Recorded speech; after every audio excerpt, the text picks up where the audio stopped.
What's up, everyone? I hope you're doing well today. This is Raphael Garcia here by myself. Shawan is probably out with the girls once again, handling daddy business. But I am here for episode 152 of the MMA Ratings podcast. As always, I want to thank you for taking the time to check out this show. Thank you for supporting MMA Ratings and listening and to our content and reading our content that you can also find on MMAratings.net. You can listen to our content over on YouTube at MMA Ratings on YouTube, and you can check us out on social media at MMA Ratings Net across Instagram and Twitter. And you can catch our podcast across most podcast platforms such as Spotify, Anchor, and others. As always, again, thank you for taking the time to check us out. Please be sure to like, subscribe, and share what you find as well so we can get more people listening to what we have to say. As always, this podcast is on Tuesdays where we're talking mixed martial arts and combat sports. And then we also have the professional wrestling podcast called Let's Talk Wrestling that is on mostly Thursdays, sometimes Fridays, and sometimes Sundays, depending on if there's any big events going on. But with that in mind, let's go ahead and jump into today's show where I am recapping UFC 247, doing a high level look at UFC Rio Rancho, and also talking about some combat sports news that has come out over the week. So before I do all of that, I just want to go ahead and put it out there. I have a cold that I've been dealing with the last, I guess, 4 or 5 days. So if you hear me sneeze, I apologize. I'll try to mute it, try to edit it out. But if you hear me sneeze, I apologize in advance. If you hear me sniffle, again, I apologize in advance, and I'll do the best I can to catch them and edit them out of the final show. But, you know, I really have very little control over that shit, so we're just going to go ahead and go from there. First and foremost, we have UFC 247, which was this past weekend on Saturday from, I think it was the Honda Center T-Mobile, one of the two. I can't remember where it was, but I will say it had a good main event. It had some good fights on this card. It wasn't as bad as I thought it was going to be. A lot of people were harping on how bad this card was, especially comparing it to UFC 246. But it wasn't nearly as bad as we all thought it was going to be. And it was a pretty good showcase. But in the main event, we had John Jones eking out a decision over Dominic Reyes. It was 40, what was it, two score, 48-47, 48-47, and then 49-46 for the champion. And a lot of people are pretty upset with this card. Not only are they upset with those scorecards, but they were upset with a couple of different judging issues that were going on throughout the day. We're going to talk about that. But starting with the main event, I have to go back and watch it. I was working at Fight Metric on Saturday, and the position I was in was a different view of the fight, where it was a little bit more difficult to tell who was winning. But in talking to the people that were scoring the fight, they actually had it for Reyes at the end of the day. They understood how Jones got the nod, but majority of them had it for Dominic, and I thought that was pretty consistent with what you saw across social media and what you saw across most outlets. MMADecisions.com, if you don't know who they are, go check them out. They are a site that captures all of the judging results from decision victories across mixed martial arts. I think they normally cover UFC. I'm not sure if they capture Bellator as well, but they're interesting to look at because they list out the judges and what their scorecards were. They give you a little bit of information about the judges, but they also look at I usually about 15 to 20 media members and ask them who they had winning the fight, and they list out those media members' selection right beside what the judges gave. And on this case, of course, the three official judges had it for Jones, but 7 media members scored it for Jones, and 14 or 15 scored it for Reyes. So that tells you pretty much how a lot of people saw this fight. And this is why it's always important to go back and watch fights, because it helps you get out of the moment and take a second look at something and kind of get a better understanding and see things a bit differently. Something else I always like doing after, when I watch a fight a second time through is watch it without the commentary. Because the commentary usually can skew how you see a fight. It's easy, because we've seen the commentators on the sideline basically speaking differently of fights of how they were actually scored, or talking differently about positions or about particular fighters. And I'm not going to put any controversy or theories out there or anything like that, but rewatching the fight without the commentary goes a long way. So yes, I will definitely go back and watch this fight. I'm not sure when, maybe this week if I have some time, but I want to go back and see if my vision of what went down lines up with mostly what everyone else was saying. But then you got to wonder what's next for Jones and what's next for Reyes. I wrote about Dominic Reyes taking advantage of his rising stock. I think even in defeat, he definitely gained some fans. He gained a fan out of me. I want to see what's next for him. But I think the way he was carrying himself heading into the fight week, talking about even though he had respect for Jones, that he has the game plan to beat him, and he almost did, but he just wasn't able to keep it up for 5 rounds. But it's interesting to see what will be next for him because he's in a position where he can quickly find himself back into a title fight, especially if one or two things happens. Let's say Jones moves up to heavyweight to go challenge Stipe Miocic or do a super fight up there. I mean, I still think that fight against Brock Lesnar isn't off the table, but we'll see what happens there. But if he moves up to heavyweight and is challenging for the title there, I do believe that the UFC would have him drop the light heavyweight title, and they could do one or two things. They could either have Jones drop the light heavyweight title and have an interim title fight if Thiago Santos isn't healthy with recovering from the knee injury he suffered during that fight with John Jones, another guy who was on the cusp. He actually took a scorecard from Jones, so he was on the cusp of being the first man to legit defeat John Jones as well. But if UFC could book that fight between Reyes and Santos, or looking at a couple other fights, you have Anthony Smith and Glover Teixeira who are fighting in April, I believe, and then you also have Corey Anderson and Jan Blachowicz who are fighting this weekend. So you have some fights lined up where you can find a viable B-side to a potential fight with Reyes if Santos is unable to go sooner rather than later. But if Jones walks out and goes to the heavyweight division to kind of set himself up there, there's an opportunity to create a title fight at 205 with a legit guy in Reyes, and I mean legit opponents in either Anthony Smith, Glover Teixeira, Jan Blachowicz, or Corey Anderson. Whichever one of those guys were to face off against Reyes, whoever wins that needs to immediately call Jones back out. Because that sets up the fight of whether or not Jones comes back down to 205 to challenge for that title if he stays at heavyweight. I don't, if it was me, I would push Jones to go to heavyweight and take that fight there because I think that there's a lot of opportunity for him to get a big payday and basically establish his legacy. In my opinion, he's already widely considered the greatest of all time. If he's not number one for you, he's got to be number two, top three easily. He might only be behind GSP for me, but that's just because of St. Pierre. But Jones is definitely sitting pretty on that list when it comes to the greatest fighters of all time. But moving up to heavyweight, securing that title will go a long way in cementing his position. So my vote would be for him to move up to heavyweight and get some fights there, maybe win a title, maybe defend the title, maybe get a big payday there as well. But there's always going to be that opportunity for him to move back down and face that current champion. I mean, he's 32, he turns 33, I think, in July.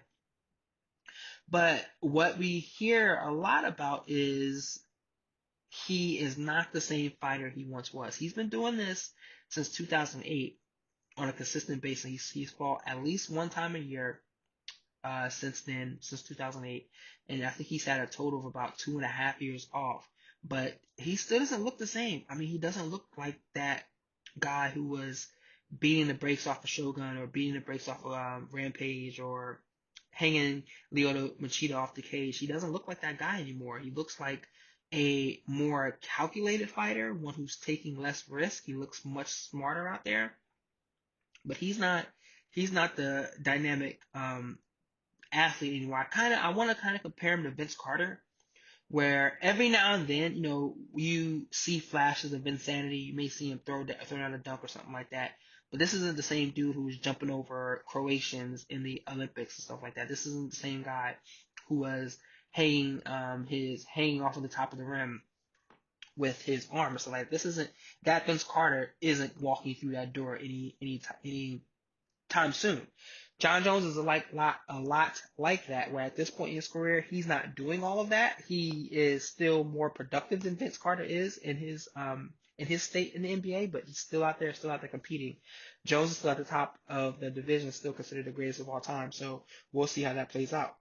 So then I have to ask next is, has the light heavyweight division caught up to him? And I think that they have, in a sense, that if he kept fighting at 205, someone's going to catch him at some point in time. And I don't mean knock him out and finish him and get him out the cage. I mean someone's going to catch up enough and recognize what's working on the judges' scorecards just enough to get 3 out of 5 rounds. Reyes came close.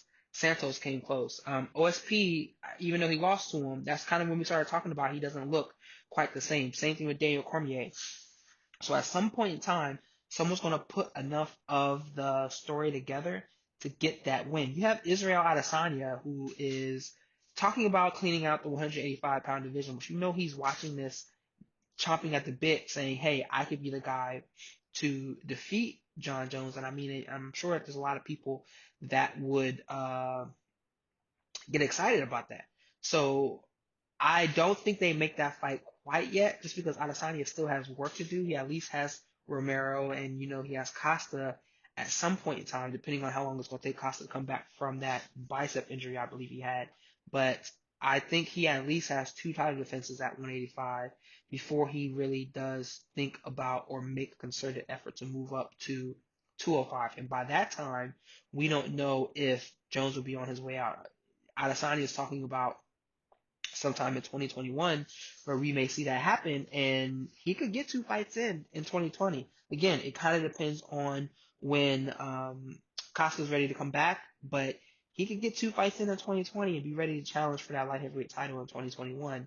And knowing the consistency in which Jones fights, he may fight one more time this year and then be sitting on the sideline waiting for a big payday, which may come at heavyweight or it may come at 205 against Israel Adesanya. The opportunity is there. And it's going to be very intriguing to see what happens here, how this whole situation plays out, and who is the guy who can finally defeat John Jones. Israel Adesanya? Is it a rematch with Dominic Reyes? Is it a rematch with Thiago Santos?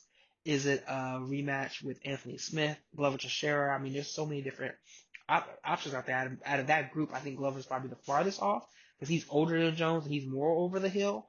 But everyone else, man, you never know what these guys will be able to put together and if they'll be able to get a win over the current 205-pound champ.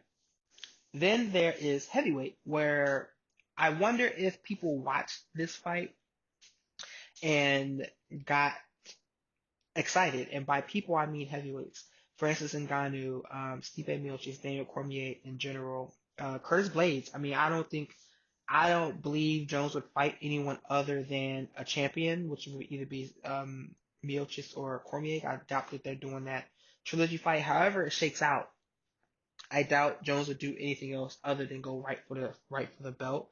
And I wonder if watching him fight these last 2 times made them more intrigued in fighting Jones and made them think that they have a better shot at beating him.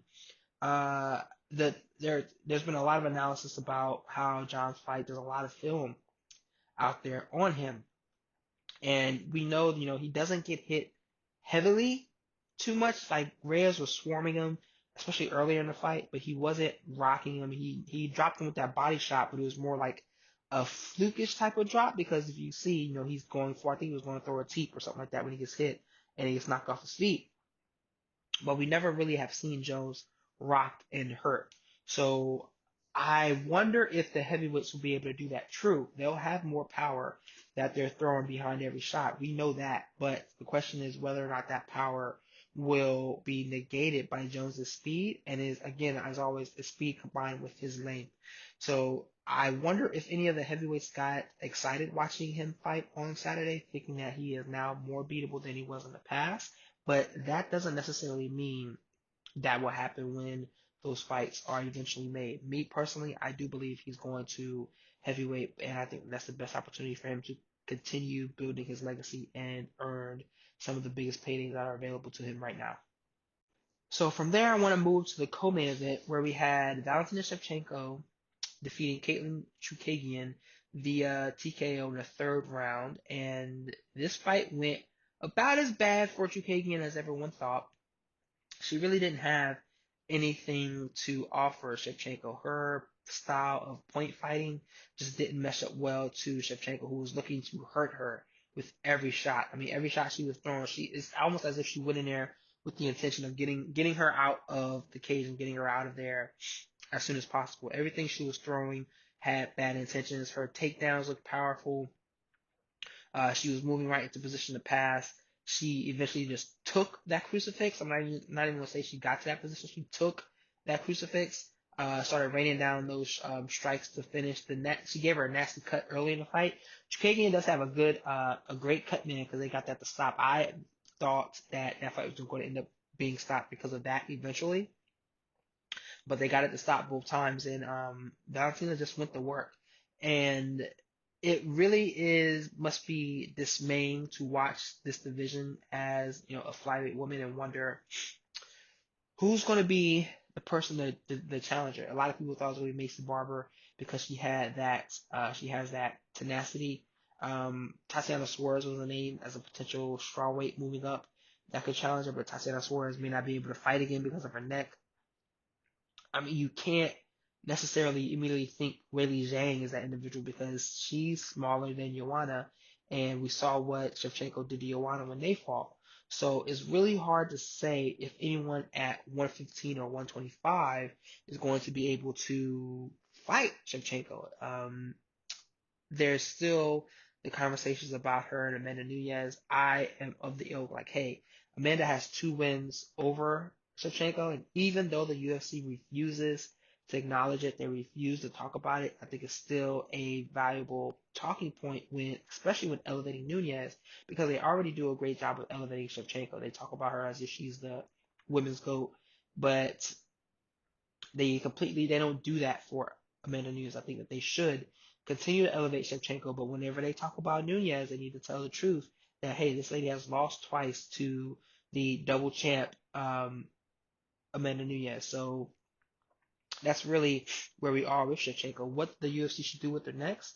I mean, who? Let's see.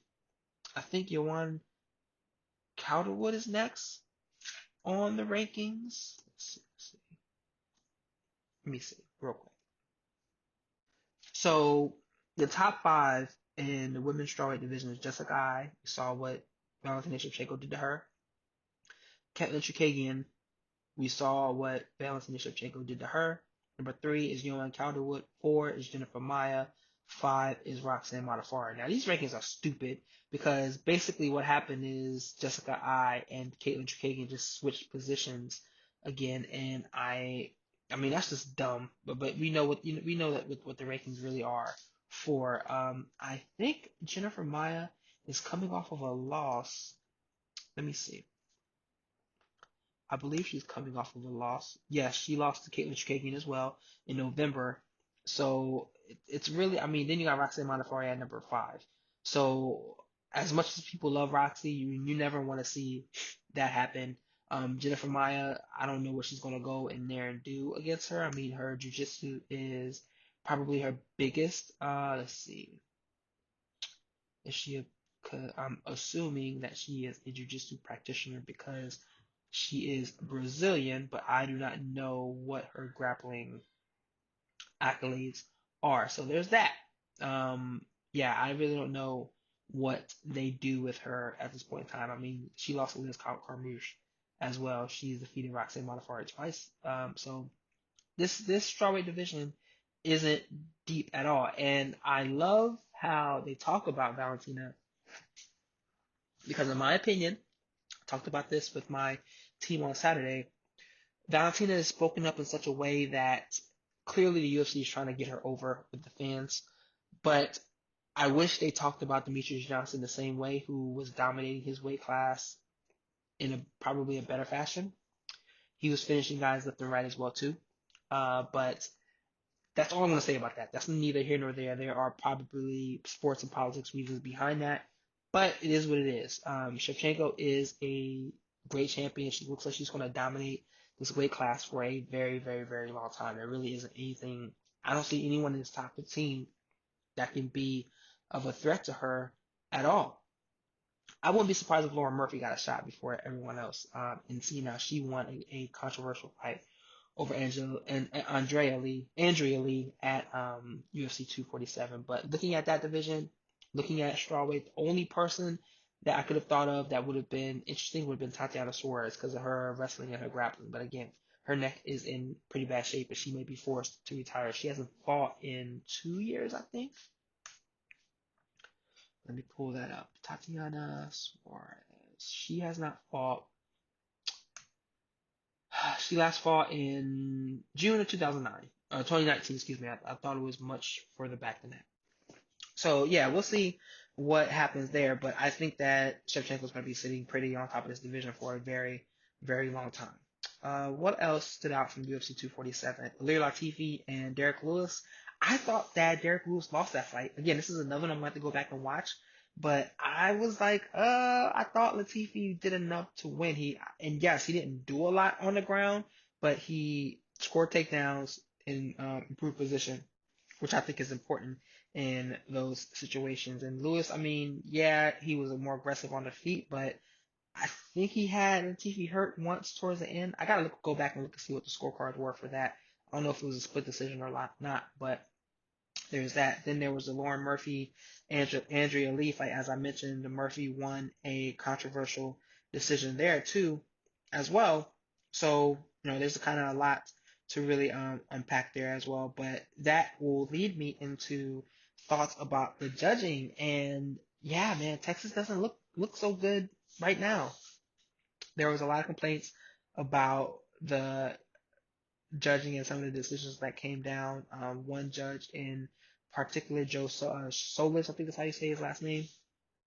Luke Thomas was talking about how this guy is a Brazilian Jiu-Jitsu black belt who has his own MMA gym and academy, and he was still like in the Trevor Giles and James Krause fight. James Krause had Giles's back for almost 3 to 4 minutes to fight, and Solis still gave that round to Giles, which is the most ridiculous thing. Like you have to at that point you have to wonder if he didn't know which fighter was which, but you can't do anything about it. Like after the fact, you can't do anything about it because these commissions they govern themselves. So if you try to push back against the decision, that's why nobody's ever won one of those arguments. They don't put the judges out there or the refs out there to talk about the situations. So the commissioners rarely talk about what background information is going on and what's going on in behind the scenes. So no one's really going to know. The situation is what it is, and yeah, these guys, there were 4 close fights, some questionable scorecards there, and no one's really going to kind of hear anything about them. We'll talk about it now. We'll talk about it probably for the next week or so. We'll talk about it maybe next time the UFC goes back to Texas, but there's nothing's going to come from this, and nothing's really going to change.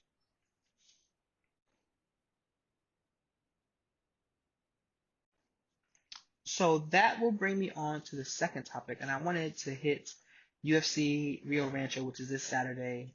It's UFC Fight Night 162. Let me see if I said that right. UFC Fight Night 167. And it's a rematch between Corey Anderson and Jan Blachowicz. Who won the first one? Let's see. The first time they fought was back in 2015 at UFC 191, where Anderson won a unanimous decision. Since then, Anderson has 1, 2, 3, 4, 5, 6, 7, and 3 record. This is since their fight back in 2015. He's put together 7 wins and 3 losses, while Jan has put together 1, 2, 3, 4, 5, 7 wins and also 3 losses as well. So both of these guys are, I guess, jockeying for an opportunity to fight for the title. They are sitting in the divisional rankings at position number 5 and 6.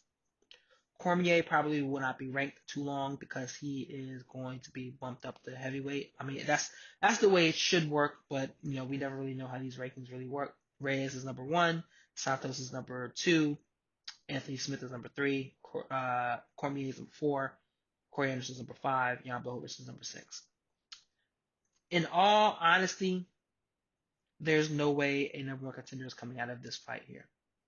The winner would have to hit a shuriken in the cage, and the opponent would have to catch on fire like he's Ken Masters or Ryu from Street Fighter in order for that to happen. There needs to be some ridiculous highlight reel type of shenanigans that go down, and they need to create a buzz around them that makes everyone want to see them fight John Jones. Now, here's the thing: Anderson and Blachowicz are not that person in any sense, in any way, shape, or form. They've never been that person. So they're fighting. They're fighting in what can be considered a stay busy fight, but an important stay busy fight because taking a loss right now would knock them out the picture completely. They are in a slot where they could find themselves on a card with John Jones and something go crazy and they get pulled up into the main event, kind of like Al Iaquinta did when he fought Khabib Nurmagomedov a couple years back. That's kind of in the position that they're in, and I don't know what would necessarily need to happen for them to move up. They would have to knock off Reyes, Santos, or Smith in some way, shape, or form. The question is, all those guys are currently accounted for. Reyes just fought, Santos is injured, Smith is fighting in April. So what do you really do? Do you sit around and wait, or do you stay busy like they're doing right now and hope that they can do enough and do it well and do it in a highlight reel fashion to get to a title shot? Looking at this fight here, I think it may go. I'm not even really sure how it's going to go. This is probably Schwann's area to talk about. We know that Corey Anderson is like a grinder. He is, I mean, that's what he's been doing for so long. I don't really see how this fight is going to look any different. It might be a bad one across 25 minutes. We'll see. But, yeah, like, I'm just hoping, I'm not going to watch this card. I'm going to be 110% honest. It's, the 15th. I don't have to work it. I don't intend on watching it. But that doesn't mean fight fans should not sit down and watch to see who moves up. I guess kind of shifts, maybe a lateral move, maybe in the light heavyweight division to see where they kind of stand. There isn't anything else that really stands out from this card at all. Diego Sanchez and Jim Miller are both fighting. I wonder. I mean, Diego Sanchez is fighting in the co-main event against Michael Pereira. Pereira should win that, but we've seen Sanchez pull out other ridiculous shit, so there's no telling how that can go. Brock Weaver, who fought on Dana White Contender Series, he's fighting. Tim Means is out there. John Dodson, who I've always watched him fight, he's out there. As I said, Ray Borg is out there. Jim Miller is out there. I wonder how Ray Borg's son turned out. I remember he was having those health issues. He hasn't fought. He fought twice last year. So let's see how that goes for him. Then, I mean, there's nothing really on this card worth any attention. Lando Venata is out there fighting Yancy Medeiros. That should be a pretty good one. It's probably should end in violence. I'm still kind of surprised that Lando still has a job within the UFC. He's only won. He came into the UFC in 2016, taking that fight against Tony Ferguson last minute. Then he knocked out John Makdessi, and 3 years would pass before he would actually win another fight. He lost to David Tamer, drew with Bobby Green, and then lost to Drakkar Klose, drew with Matt Frevola, and then defeated Marcos Mariano last year. And he lost to Mark Diakisi last year as well too. So the question is he fighting for his position on the roster? Probably yes. Yancy Medeiros, is he coming off of a loss as well? Yancy Medeiros is coming off of two to Donald Cerrone and Gregor Gillespie getting stopped twice in the last 2 years. So I mean, this is the co-main event on the card, guys. The co-main event. So let's see kind of how that plays out. But don't be all surprised and excited if this isn't the greatest card of 2019. So I wanted to take some time to talk about what else is going on in the world of combat sports. It's a couple of news stories came out. The first one is this is actually a double story kind of sort of. So Rafael Lovato Jr., who I am a fan of, he was a Bellator middleweight champion because he defeated Gegard Mousasi towards the end of last year. I think it was like November. Keyword was because he had to vacate the title this week due to a medical condition that will make it him unable to train. And in him being unable to train, clearly he can't fight. So he has been forced to vacate the title. I think he revealed the news. I saw the clip of him talking about the medical condition that he has. I can't remember the name of it, but basically he's unable to train, which says a lot. I mean, because he was still active in the competitive grappling scene as well too. So it's kind of, I mean, it's hard seeing him have to walk away. And what's going to happen instead is that on May 9th, Douglas Lima and Gegard Mousasi are fighting for the middleweight title and they are fighting in the co-main event. I think Ryan Bader is in the main event that day, but Lima is out here looking for a double belt. Remember, what's his name did the same thing. God, what's the guy's name? Roy McDonald did the same thing when he went up against Gegard Mousasi as a welterweight, coming up to fight for the middleweight title and got himself smashed. So we have Douglas Lima attempting to do the same. So we have Douglas Lima attempting to do the same thing, and I am not off the top of my head. I don't think it's going to play out well for him.